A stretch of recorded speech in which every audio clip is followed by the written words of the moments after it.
여러분 안녕하십니까? 위클리 서울입니다. 서울시 교육감 보궐선거에서 진보 진영의 정근식 후보가 당선됐습니다. 정근식 신임 교육감은 17일 오후 취임식을 갖고 바로 서울교육 행정 업무에 돌입했는데요. 정 교육감은 아이들에게 꿈을 주는 희망의 서울교육을 만들겠다는 포부를 밝혔습니다. 손성희 기자가 보도합니다. 이번 서울시 교육감 보궐선거에서 서울시민은 진보 진영 정근식 후보의 손을 들어줬습니다. 정근식 당선인의 최종 득표율은 50.24%, 보수 진영 조전혁 후보와의 득표율 격차는 4.28%포인트였습니다. 정 교육감은 당선 소감에서 이번 선거는 교육의 미래를 선택하는 중요한 순간이었다며 서울 시민의 선택이 서울 교육을 한 단계 더 진전시키는 첫걸음이 될 것이라고 밝혔습니다. 이번 서울시 교육감 선거는 말 그대로 위대한 서울 시민의 승리라고 말할 수 있겠습니다. 최근 우리 한강 작가의 노벨 문학상 수상은 우리에게 큰 의미를 줍니다. 그의 작품처럼 치열한 역사의식과 문화예술적 감수성을 키울 수 있는 교육이야말로 서울의 미래를 밝힐 때입니다. 서울대 교수 출신인 정근식 교육감은 제주 4.3 평화재단 이사, 진실 화해를 위한 과거사 정리위원회 위원장 등을 지냈습니다. 당선 직후 기자들 앞에 선 정 교육감은 역사 교육을 강화하겠다고 강조했습니다. 많은 분들이 우리나라의 이 역사 교육이 제대로 되어야 한다. 왜곡된 역사를 가르쳐서는 안 된다라고는 말씀을 굉장히 많이 하셨습니다. 그래서 그런 왜곡된 역사 의식이 우리 초중고 교육 현장에 발붙이지 않도록 최선의 노력을 다할 것입니다. 또 고등학교 무상교육 예산을 되돌리고 모두가 꿈을 키우고 성장하는 학교가 될 수 있도록 교육 환경을 변화해 나가겠다고 약속했습니다. 우리 학생들에게 꼭 꿈을 심어주겠습니다. 나날이 불안과 우울에 빠져들고 있는 우리 학생들에게 다시 꿈을 찾아드리겠습니다. 광노현, 조희연에 이어 서울의 세 번째 진보교육감. 정 교육감은 지난 10년간 이어온 진보교육의 명맥을 이어가겠다는 의지를 밝혀왔습니다. 헬로티비 뉴스 손성혜입니다. 목동 아파트 14개 단지에 대한 재건축 사업이 진행되고 있는 가운데 8단지가 네 번째로 정비계획을 수립하고 재건축에 속도를 내고 있습니다. 예정대로 재건축이 완료되면 기존 15층이던 아파트는 최고 49층으로 높아지고 세대수도 500가구가 늘어납니다. 김호 기자의 보도입니다. 재건축이 추진되고 있는 목동 아파트 8단지에 밑거름이 나왔습니다. 양천구는 목동 8단지의 정비 계획을 알리는 주민 설명회를 열고 재건축 방향을 공유했습니다. 정비 계획에 따르면 목동 8단지는 기존 15층 1352세대에서 최고 49층 1881세대로 탈바꿈합니다. 용적률 300% 적용으로 층고는 30층이 높아졌고 세대수는 500세대가 늘었습니다. 임대주택은 299세대가 포함됐습니다. 층수를 올려달라는 요청도 있었고 또 어떤 분은 또 층수가 너무 높아서 공사비가 많이 또 올라가는 게 아니라 걱정하는 부분도 있었습니다. 근데 저희가 여러 차례 좀 주민들 의견하고 또 뭐 추진하고 있는 분들하고 좀 협의를 통해서 그래도 한 50층 미만으로 하는 게 사업적으로 가장 조금 더 합리적이라 판단을 해서 49층 학교와 공원을 연결하는 커뮤니티 네트워크 조성을 위해 기존 아파트 단지 중앙에 있던 공원을 북측으로 이전합니다. 인근 지역과의 상생을 위해 커뮤니티 시설은 공원과 대로변에 배치했습니다. 입체적 스카이라인을 통해 주변 환경과 어우러진 도시 경관을 창출할 계획입니다. 공원이나 학교, 좀 공공시설과 잘 이 정원한 환경에 입지했기 때문에 이 공원과 학교에 어우러진 정원한 주거 환경, 또 녹지 공간 중심으로 좀 일상생활에서 좀 편안한 단지를 만들고자 하는 목표로 좀 계획을 수립했고요. 설명회를 마친 양천구는 주민 의견을 수렴한 뒤 신속통합기획 자문회의를 거쳐 연말까지 서울시에 정비구역 지정을 신청할 예정입니다.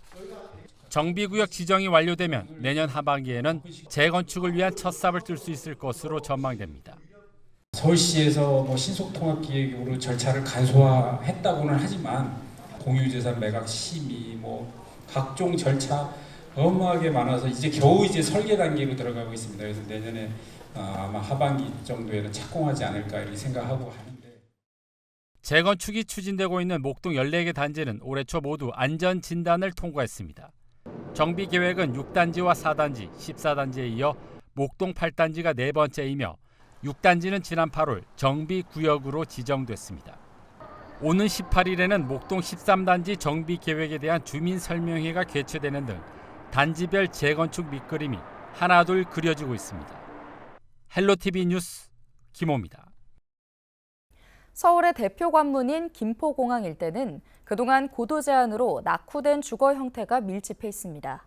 때문에 김포공항 일대에 대한 고도 제한 완화 요청이 끊이질 않았는데요. 김포공항 주변 지역에 최적화된 방안으로 고도 제한 완화를 조기 시행하는 계획이 추진되고 있습니다. 강현준 기자의 보도입니다. 고도 제한으로 60년 동안 개발이 제한돼 온 김포공항 일대. 15층이 넘는 건물을 지을 수 없어 재개발 재건축에 어려움을 겪어왔습니다. 강서구의 핵심 현안인 전세 사기 문제와도 무관하지 않습니다. 노후 저층 주거지가 형성되면 전세 사기 위험성을 높일 수 있기 때문입니다. 지역에서 근본적으로 고도 제한 완화를 시급하게 요구해온 이유입니다. 첫 삽은 떴습니다. 지난해 국제민간항공기구 기준 개정안이 2028년 시행되기로 결정되면서부터입니다.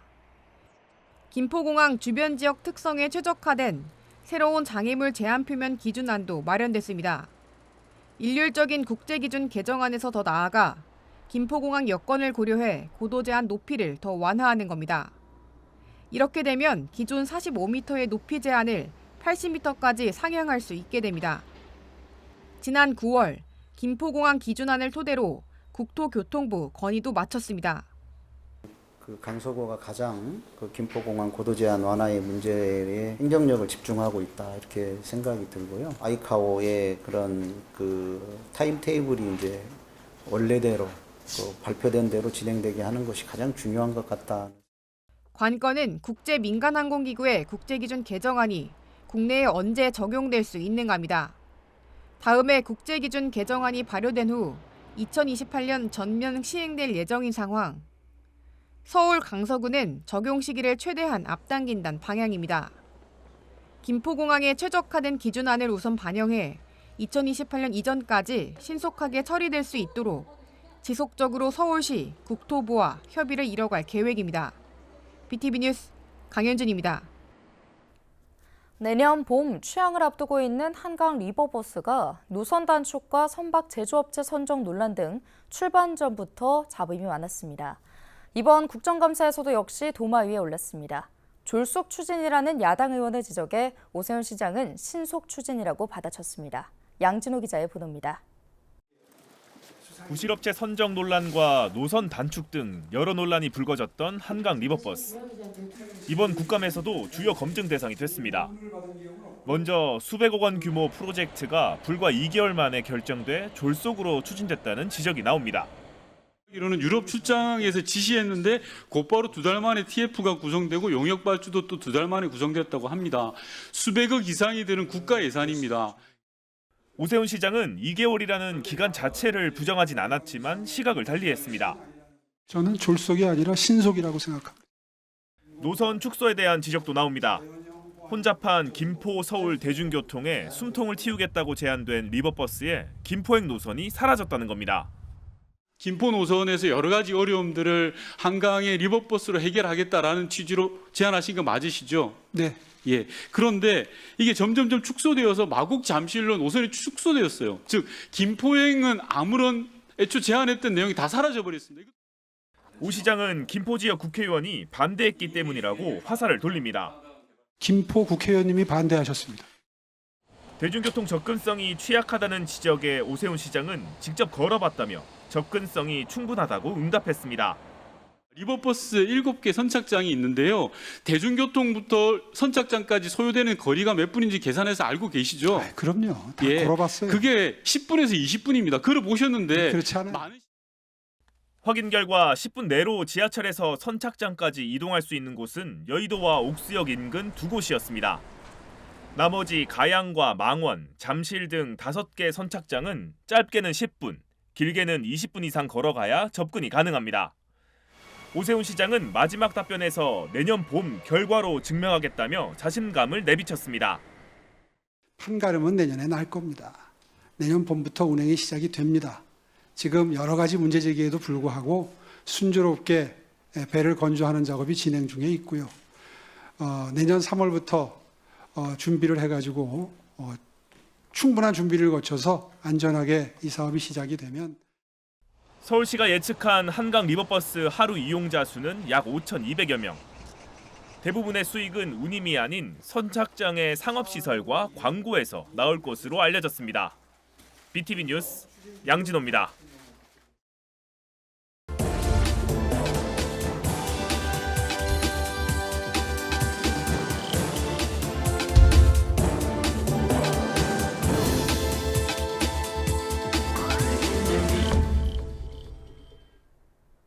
케이블 TV 공동기획 지역을 살려라 순서입니다.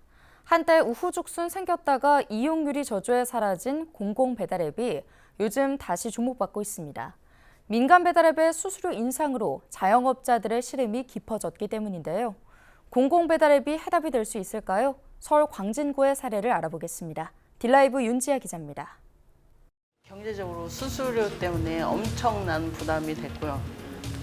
우리 같은 경우에는 배달을 안 할 수도 없고 그렇다고 손 놓고 있을 수도 없고 장사를 시작했으니까 수익은 돼야 되는데 그게 전혀 안 되니까 10,000원짜리 주문하면 10%가 수수료로 빠진다고 생각하면 돼요. 8%를 배민이 가져가고 2% 정도가 여기 배달료로 나간다고 치면 10% 정도가 내 돈이 아니라고 생각하면 돼요. 배달앱 중개 수수료가 지나치게 비싸다는 자영업자들의 하소연이 끊이질 않고 있습니다. 실제로 배달앱 입점업체 293곳이 7월 한 달간의 매출을 분석한 결과 배달앱을 통한 매출의 24%가 배달 플랫폼 이용료로 빠져나가고 있는 것으로 나타났습니다. 인건비와 재료비 등이 포함되지 않은 순수 비용입니다. 이런 가운데 민간 배달앱이 중개 수수료 인상까지 추진하자 더 이상 버틸 수 없다는 자영업자들의 목소리가 커지고 있습니다.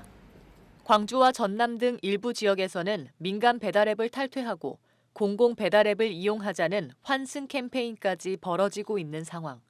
2020년부터 등장했지만 이용률 저조로 외면받았던 공공 배달앱이 다시 주목받고 있는 겁니다. 서명 마감일까지 1,543명이 서명을 해줄 정도로 뜨거운 관심을 받았고요. 입점도 한 10% 이상 빠르게 많은 수의 소상공인들이 입점하고 있다. 그렇다면 일찌감치 공공 배달앱을 도입한 지자체는 어떤 성과를 거두고 있을까? 서울에서 가장 먼저 공공 배달앱을 도입한 광진구. 광진구는 2022년부터 신한은행이 개발한 땡겨요와 손잡고 공공 배달앱을 운영하고 있습니다. 민간 플랫폼을 사용하면서 앱 개발과 운영 비용을 아꼈고 상인들에게는 1~2%대의 저렴한 중개 수수료를 받고 있습니다. 아무래도 자체 개발을 하다 보면 개발하는 데 대한 또 용역비라든가 아니면 운영에 대한 용역 비용들이 추가적으로 더 들고 민간 협력을 통해 가지고서는 하는 것이 더 효율적이라고 판단을 해서 그 결과 현재 가맹점은 2,300개, 가입자는 6만 명을 넘어섰습니다. 올해 땡겨요를 통한 주문 건수는 8월 말 기준으로 16만 건에 달하고 주문 금액은 37억 원으로 집계됐습니다. 이처럼 공공 배달앱이 성공적으로 안착할 수 있었던 비결은 무엇일까? 광진구는 땡겨요 상품권 발행을 성공 요인으로 꼽고 있습니다. 땡겨요 상품권은 공공 배달앱에서 쓸 수 있는 전용 상품권으로 광진구가 15% 할인된 금액으로 판매하고 있습니다. 매달 5억 원 규모의 상품권을 발행하고 있는데 모두 완판됐습니다. 배달앱을 이용하는 이용층이 보통 20, 30대다 보니까 땡겨요 상품권을 이용하는 경우에 그 식비 절감의 효과도 많기 때문에 이제 호응이 높은 걸로 알고 있습니다. 또 배달앱 성공을 위해 가맹점 모집과 홍보에도 힘을 쏟고 있습니다. 땡겨요 어플에 전통시장을 입점시켜 가맹점을 다양화했고 땡겨요 상품권을 매장에서도 사용할 수 있게 하는 등 다양한 전략을 펼치고 있습니다. 올해만 7억 원 정도의 예산을 투입할 예정입니다. 실제로 이제 테크노마트 그 푸드코트 같은 경우에는 땅에서 바로 이제 QR코드나 이런 걸 이용해가지고 거기서 주문해서 이용할 수 있는 방법으로 해서 다양한 방법으로 공공 배달앱을 이용할 수 있기 때문에 일각에서는 공공 배달앱이 혈세 먹는 하마라며 실패한 정책이라고 지적합니다. 그러나 또 한편에서는 임대료처럼 배달 수수료 문제도 제도 마련이 필요하다고 말합니다. 예를 들면 수수료 2% 이내 배달앱을 공공 배달앱으로 정의하고 정책적 지원을 해 유효적 경쟁사로 키워야 한다는 것. 정부가 추진 중인 배달료 지원에도 차등이 있어야 한다는 주장입니다. 배달료 지원이라고 해서 소상공인에게 연 30만 원을 하겠다라고 정책적으로 지금 선언은 해놓은 건데 공공 배달앱을 중심으로 해서 배달료 지원을 해야 된다라는 거고 이게 안 된다라면 적어도 50% 정도는 공공 배달앱에 우선 배정해야 된다. 이처럼 다시 불붙은 공공 배달앱이 지역 경제를 살리는 불씨가 될 수 있을지 관심이 모아지고 있습니다. 딜라이브 뉴스 윤지아입니다.